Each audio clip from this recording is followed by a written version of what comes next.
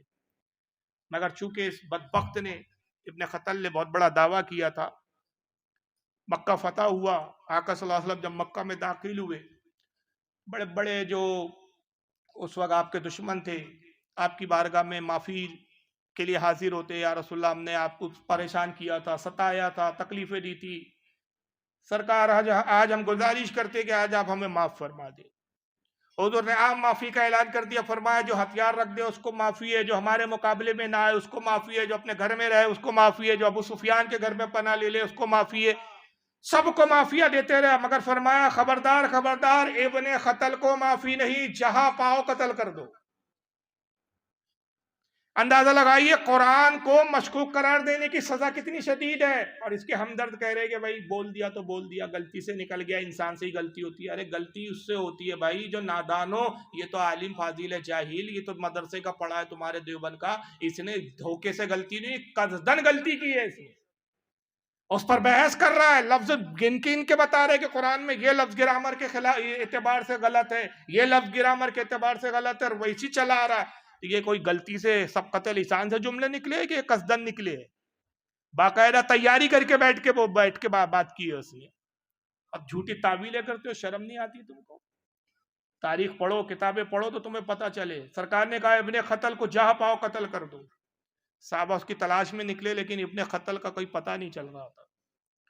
سارے مکہ کی گھیرا بندی کی جا چکی تھی، ناکہ بندی ہو چکی تھی، کوئی مکہ سے باہر نہیں جا سکتا تھا، باہر والا مکہ میں نہیں آ سکتا تھا۔ ایک ایک شخص کی تفتیش ہوتی تھی، تلاش ہوتی تھی، جو باہر جاتا تھا اس کی تفتیش ہوتی تھی، جو اندر آتا اس کی تفتیش ہوتی۔ صحابہ ڈھونڈتے رہے اور آئے کہا یا رسول اللہ ابن خطل کا پتہ نہیں چل رہا ہے، لیکن نہ ہم نے اس کو مکہ سے باہر جاتے ہوئے دیکھا، گھروں کی تلاشی لی تو کسی گھر میں بھی نہیں ملتا ہے۔ انہوں نے فرمایا وہ مکہ میں ہی ہے، تلاش جاری رکھو۔ غالباً حضرت سعد ابن ابی وقاص رضی اللہ تعالیٰ عنہ خانہ کعبہ میں داخل ہوئے طواف کے لیے، طواف کر رہے تھے کہ غلاف کعبہ ہلتا ہوا محسوس ہوا، تو آپ کو شک ہوا، گمان ہوا کہ شاید غلاف کعبہ میں کوئی جانور گھس گیا ہے، تو حضرت سعد ابن ابی وقاص رضی اللہ تعالیٰ عنہ آئے، جب غلاف کو ہٹایا تو یہ ابن خطل تھا، وہاں چھپا ہوا، غلاف کے اندر چھپا ہوا تھا کعبے، اب بالکل اس طرح تھا، راوی کہتے ہیں جیسے چھپکل ہوتی ہے نا دیوار سے چمٹی ہوئی، کعبے کی دیوار سے چمٹا ہوا تھا ایسا، تھوڑا سا ہلا ڈولا غلاف ہلنے لگا۔ جب صحابہ نے دیکھا رہی یہ تو غلاف کعبہ سے لپٹا ہوا ہے، دیوار سے چمٹا ہوا ہے، مگر یہ تو حرم ہے، حضور نے کہا جہاں پاؤ قتل کر دو، حرم میں تو چوٹی نہیں مار سکتے، حرم میں تو جو نہیں مار سکتے، حرم میں تو کسی کا قتل جائز نہیں، اب کیا کرے؟ کہا گیا رسول اللہ کو اطلاع دی جائے۔ صحابہ اکرام آتے یا رسول اللہ ہم نے ابن خطل کو پا لیا، مگر اے اللہ کے نبی وہ تو دیوار کعبے کی دیوار سے چمٹا ہوا ہے، غلاف کعبہ میں چھپا ہوا ہے۔ آقا نے فرمایا اسی حال میں اس کو قتل کر دو، اگرچہ غلاف بھی اس کے ساتھ کٹ جائے تو کوئی حرج نہیں۔ اسی حال میں اس کا قتل ہوا، تلوار چلائی گئی، غلاف کعبہ بھی کٹا، اس کی گردن بھی کٹی، کعبے کا فرش اس کے خون سے رنگین ہو گیا۔ اندازہ لگائیے کہ جو قرآن کو مشکوک قرار دے، اللہ کے نبی صلی اللہ علیہ وسلم کے نزدیک اس کی کتنی شدید اور سخت سزا ہے، اور آج یہی سب کر رہے ہیں۔ تو یہ کیوں ہو رہا ہے؟ میں نے عرض کیا کہ تاریخ بہت پرانی ہے، ان کے جد جو گزرے ہیں، ان کے جو آبا اور اجداد میں گزرے ہیں، جن کا نام حکیم الامت یہ لوگ کہتے ہیں، میں ان کو مریض امت کہتا ہوں۔ مولوی اشرف علی تھانوی صاحب واقعی خود مریض تھے، امت کو بھی مریض بنا کے چلے گئے۔ جو ان کی زرد میں آتا ہے، ایسی بیماری کفر کی ان کو لگی تھی، ایڈ سے زیادہ ملحق بیماری تھی، جو ان کے کانٹیکٹ میں آیا وہ بھی اس مرض میں مبتلا ہو گیا، اور وہ مرض کیا تھا؟ گستاخی رسول کا مرض۔ یہ ابتدا انہوں نے اس کی بنیاد رکھی تھی، ایک چھٹاک بھر کا انہوں نے کتابچہ لکھا، اور انہوں نے بھی جناب نے رسول اللہ کے علم پر ہی حملہ کیا تھا۔ کتاب میرے سامنے موجود ہے، یہ ہے کتاب کا نام حفظ الایمان، کتاب کا نام رکھا انہوں نے کیا؟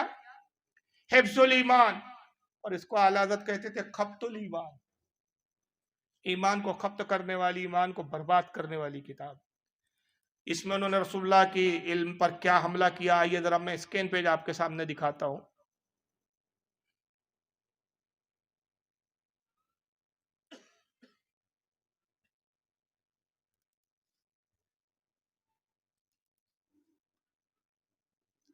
یہ دیکھیے، یہی وہ کتاب ہے جو ہاتھ میں ہے اور اسکرین پہ دکھ رہی ہے، چھٹاک بھر کا بھی وزن نہیں ہے اس کا، 32 صفحے کا کل رسالہ ہے یہ۔ اصل میں ہوا یہ کہ مولوی اشرف علی تھانوی صاحب سے ایک سوال پوچھا گیا۔ سوال یہ پوچھا گیا کہ زید ایک شخص ہے، تو زید کا عقیدہ یہ ہے کہ رسول اللہ صلی اللہ علیہ وسلم کو علم غیب اللہ نے عطا کیا۔ علم غیب کی دو قسمیں ہیں، ایک ہوتا ہے بالذات اور دوسرا ہوتا ہے باواسطہ۔ بالذات یعنی ذاتی، جس کو کسی نے دیا نہ ہو، کسی نے عطا نہ کیا ہو، تو وہ علم جو ہے وہ اللہ کو ہے، کہ اللہ کو کسی نے علم دیا نہیں، سکھایا نہیں، اللہ کا علم اس کا ذاتی علم ہے۔ اور رسول اللہ کو جو علم غیب ہے وہ باواسطہ ہے، کہ اللہ تعالیٰ نے اپنے نبی کو علم غیب عطا کیا ہے۔ اور یہی عقیدہ اہل سنت کا ہے کہ حضور کا علم غیب کیسا ہے۔ بات سمجھ میں آ رہی ہے نا آپ لوگوں کے؟ یہ اختلاف کی میں بنیادی وجہ بتا رہا ہوں۔ اصل میں بہت سے لوگ کہتے ہیں نا کہ بھائی یہ کیا دیوبندی سنی وہابی کے جھگڑے ہیں، یہ آخر مولانا لوگ اسی کو کیوں لے کر دوڑتے رہتے ہیں۔ آج کا مقصد یہی ہے، آج کا جلسہ رکھنے کا ہے کہ آپ کو یہ بتایا جائے کہ بھائی ان سے اختلاف ہمارا فروعی اختلاف نہیں ہے، بلکہ عقائد کا اختلاف ہے۔ اگر یہ اتنا ہی اختلاف ہوتا ہے کہ ہم مزاروں پہ جاتے یہ نہیں جاتے، تو ہم اس اختلاف کو اتنا طول نہیں دیتے کہ اس بنیاد پہ نعوذ باللہ ہم ان کو کافر قرار دے دیں یا ان سے رشتہ داریاں تعلق رکھنے کو منع کریں۔ اصل جو اختلاف ہے وہ کفر و ایمان کا ہے، وہ عقیدے کا اختلاف ہے، اور عقیدے کے اختلاف میں کمپرمائز ذرہ برابر بھی نہیں ہو سکتی، اور رسول اللہ کی عظمت کے مقابلے میں کہیں بھی کمپرمائز نہیں ہو سکتا۔ یہی عقیدہ اہل سنت ہے کہ اللہ تعالیٰ نے اپنے حبیب کو علم غیب عطا کیا۔ اعلیٰ حضرت فاضل بریلوی فرماتے ہیں کہ حضور کا علم غیب عطائی اللہ نے عطا کیا، اور حضور کا علم مخلوق کے علم کے مقابلے میں اگر تقابل کرے، کمپیئر کرے، تو تمام مخلوق کا علم ایک جگہ جمع کر دیا جائے، جتنے اولین اور آخرین ہوئے، جتنے دانشور ہے ہوں گے، جتنے انبیاء ہے، اولیاء ہے، جتنے ڈاکٹرز، انجینئر، جتنے ویل کوالیفائیڈ، جتنے عقل مند، جتنے لوگ ہے اور ہوئے اور ہوں گے آگے، سب کا علم ایک جگہ رکھ دیا جائے اور اس سے حضور کے علم کا مقابلہ کرے، تو رسول اللہ کا علم سمندر اور سب کا علم قطرے کے برابر۔ اس میں کسی کو شک ہے بھائی؟ اگر اعلیٰ حضرت کو نہیں مانتے تو چلو آؤ میں ایک اور حوالہ بتا دوں آپ کو۔ حضرت شہاب الدین سہروردی رحمۃ اللہ تعالی ان کی کتاب ہے عوارف المعارف، اور اسی بات کو سرکار غوث اعظم نے بھی فتح الغیب میں لکھا ہے۔ تو غوث پاک کو تو مانوں گے آپ، شیخ شہاب الدین سہروردی کو تو مانوں گے؟ اگر سنی ہو تو ان کو مانیں گے، ان کی بات بھی ہم مانیں گے۔ یہ فرماتے ہیں کہ اللہ تعالیٰ نے عقل کو پیدا کیا، اللہ نے عقل کو پیدا کیا، پھر عقل کے 100 حصے کیے، ایک حصے کے 22 حصے کیے، 22 میں سے 21 حصے اولیاء کو عطا کر دیے، اور 22 میں سے جو ایک بچا وہ تمام امت میں پھیلا دیا۔ سمجھ میں آ رہا ہے کتنے حصے کیے عقل کے؟ 100 حصے، 100 میں سے ایک حصہ لیا، پھر اس ایک حصے کے 22 حصے کیے، 22 میں سے 21 اولیاء اکرام کو دیے، اور جو ایک حصہ بچا تھا، 22 میں سے ایک جو بچا وہ ساری امت میں پھیلا دیا۔ اب اسی حصے میں ڈاکٹر بھی بن رہے ہیں، انجینئر بھی بن رہے ہیں، سائنٹسٹ بھی بن رہے ہیں، عالم بھی بن رہے ہیں، فاضل بھی بن رہے ہیں، وہ اس ایک حصے میں۔ اور وہ جو 99 حصے تھے، ایک کے تو 22 ہو کے پوری مخلوق میں پھیلائے، 99 حصے اس نے اپنے محبوب محمد صلی اللہ علیہ وسلم کو عطا فرما دیے۔ ساری مخلوق کا علم جمع کر دو تو ایک حصہ بنے، اس کے مقابلے میں نبی کا کتنا ہے؟ 99۔ حضور سے بڑھ کر کوئی نہ علم میں ہو سکتا ہے، نہ عقل میں ہو سکتا ہے، نہ دانش میں ہو سکتا ہے۔ مگر یہ علم کیا ہے؟ اعلیٰ حضرت کہتے ہیں رسول کو اللہ نے عطا کیا۔ اللہ کے علم کے مقابلے میں اگر رسول کا علم لو تو اللہ کے علم کروڑوں سمندر، اللہ کا علم کروڑوں سمندر تصور کرے تو رسول کا علم قطرے کے برابر بھی نہیں۔ یہ ہے عقیدہ اہل سنت، اعتدال والا عقیدہ، درمیانی عقیدہ، ہدایت والا عقیدہ. مگر اشرف علی تھانوی سے جب یہ سوال ہوا اس کتاب میں، کسی نے سوال پوچھا کہ بھائی زید ایک شخص ہے اور زید یہ کہتا ہے کہ میں علم غیب رسول کا تو مانتا ہوں لیکن باواسطہ مانتا ہوں، یہ میں عقیدہ رکھتا ہوں کہ اللہ نے حضور کو علم دیا. حضور کا علم ذاتی نہیں ہے، خود سے نہیں ہے، اور اللہ کا علم ذاتی ہے. تو اس بارے میں زید کا عقیدہ کیسا ہے؟ تھانوی صاحب نے بڑا لمبا چوڑا جواب دیا، اور جو ایک جملہ لکھا ہے انہوں نے صفحہ 15 پر، یہ جملہ رسول اللہ کی صریح توہین تھا. اسی بنیاد پر ان پر حکم شرع نافذ کیا گیا، مگر فوراً نہیں کیا گیا. میں آگے اس کی تفصیل سناتا ہوں. مولوی اشرف علی تھانوی اس کا جواب جو دیتے بڑی گاڑی اردو میں دیتے ہیں، اور ہوتا یہ ہے کہ اکثر لوگ یا تو پڑھتے نہیں ہے کتاب، کسی کے ہاتھ سے چڑھ جائے یہ کتاب، یا پڑھے تو سمجھ نہیں پاتے، تو کہتے یار جیسا مولوی لوگ بتاتے ہیں ویسا تو اس میں لکھا ہی نہیں ہے. یہ چالاکی ہوتی ہے لوگوں کی کہ یہ اپنے کفر کو ایسے لفظوں میں اور ایسے الفاظوں میں چھپاتے ہیں کہ عام لوگ اس کو سمجھ نہیں پاتے، اور لوگ تو اس کو مولویوں کا جھگڑا سمجھ لیتے ہیں. تھانوی صاحب لکھتے ہیں کہ پھر یہ کہ آپ کی ذات مقدس پر علم غیب کا حکم کیا جانا اگر بقول زید صحیح ہو تو دریافت طلب یہ امر ہے کہ غیب سے مراد بعض غیب ہے یا کل غیب. اگر بعض علوم غیبیہ مراد ہے تو اس میں حضور صلی اللہ علیہ وسلم ہی کی کیا تخصیص ہے؟ ایسا علم غیب تو زید و عمر بلکہ ہر صبی و مجنون بلکہ جمیع حیوانات و باہم کے لیے بھی حاصل ہے. معاذ اللہ عوام کے کچھ بھی پلے نہیں پڑا، اور یہ کفر بک گیا اشرف علی تھانوی اور انہی کی پیروی میں آج تک رسول کے علم میں خامیاں نکالتے بیٹھے. اشرف علی تھانوی کہتے ہیں کہ اگر حضور کی ذات مقدس پر علم غیب کا حکم کیا جانا، یہ حکم لگانا، یہ ماننا کہ حضور کی ذات میں علم غیب تھا، حضور کو علم غیب ہے، حضور چھپی ہوئی باتوں کو جانتے، آنے والی باتوں کی خبروں کے بارے میں آپ کو اطلاع ہے، اگر بقول زید صحیح ہو جو زید کہہ رہا ہے کہ عطائی ہے، اگر زید کا یہ کہنا صحیح ہو تو دریافت طلب امر یہ ہے، تو میں اس سے یہ پوچھتا ہوں کہ اس غیب سے مراد بعض غیب ہے یا کل غیب؟ حالانکہ اس نے تو خود ہی کہہ دیا جب عطائی ہے تو اللہ کے مقابلے میں بعض ہی ہوا، کل تو نہیں ہوا، کہ کل تو اللہ کے لیے، بعض ہے حضور کے لیے. اگر خام و خواہ کی منطق جھاڑ رہے ہیں مولوی صاحب. اور اگر بعض علوم غیبیہ مراد ہے، کہتے ہیں کہ حضور کو کل تو تم کہوں گے نہیں، کیونکہ کل تو اللہ کے لیے، تمام علم کا جاننے والا اللہ ہے، اللہ کے علم کے مقابلے میں حضور کو تو تھوڑا ہی معلوم ہے. تو جب اگر حضور کو تھوڑا ہی علم ہے، بعضی علوم غیبیہ مراد ہے اس سے، تو اس میں حضور صلی اللہ علیہ وسلم کی کیا تخصیص، پھر اس میں حضور کی کیا خصوصیات؟ ایسا علم غیب جیسا نبی کے تھوڑا جانتے ہیں، ایسا علم تو زید یعنی جو پوچھ رہا ہے اس کو خود ہے، امر یعنی ایک تیسرے شخص کو بھی ہے، بلکہ ہر صبی یعنی ہر بچے کو، مجنون یعنی پاگل، بلکہ جمیع حیوانات و باہم ہر دو ٹانگ کے جانور، ہر دو ٹانگ سے چلنے والے، ہر زمین پر رینگنے والے سب کو اس طرح کا علم حاصل ہے. بچوں کو ایسا علم حاصل ہے، دیوانوں کو، پاگلوں کو ایسا علم حاصل ہے، تمام جمیع حیوانات، تمام جانوروں کو ایسا علم حاصل ہے. 13 سال اعلیٰ حضرت فاضل بریلوی نے ان سے خط و کتابات رکھی. 13 سال تک اعلیٰ حضرت مطالبہ کرتے رہے کہ مولوی صاحب یہ رسول اللہ کی توحید کی ہوئی ہے، یہ سرکار کے علم غیب پر آپ نے زید و بکر کے علم سے تشبیہ دے کر نبی کے علم کی توہین کی ہے، کہ کیا معاذ اللہ اللہ نے اپنے نبی کو ایسا ہی علم غیب دیا جیسے جانوروں کو ہے، جیسے چار پیر سے چلنے والے باہم یعنی 4 پیر چلنے والے جانوروں کو ہے، جیسے ایک پاگل اور دیوانے کو ہے، جو دیوانہ اور پاگل بڑبڑاتا ہے، ایسا علم نبی کو ہے. یہ تو نبی کی توہین ہے علم کی، اور نبی کے علم کی توہین کے ساتھ ساتھ یہ اللہ کی بھی توہین ہے. گویا کہ معاذ اللہ آپ کہتے ہیں کہ اگر حضور کو اللہ نے یہ عطا کیا ہے، بعض ہی غیب ہے اور بعض تو عطا ہے، تو یہ معاذ اللہ اللہ نے وہی علم دیا جو ایک جانور کو دیا اتنا ہی نبی کو دیا. 13 سال اعلیٰ حضرت فاضل بریلوی کو سمجھانے کی کوشش کرتے رہے، لیکن اس فرقے میں توبہ ندارت ہے. ختم اللہ علی قلوبہم کی منزل پر ہے. یہ لوگ مر جاتے لیکن ایسے اڑتے کہ توبہ نہیں کرتے آخر تک. اور نتیجہ کیا ہوا؟ 13 سال تک جب نہیں مانے تو مجبور ہو کے اعلیٰ حضرت فاضل بریلوی نے پھر ان پر حکم کفر لگایا.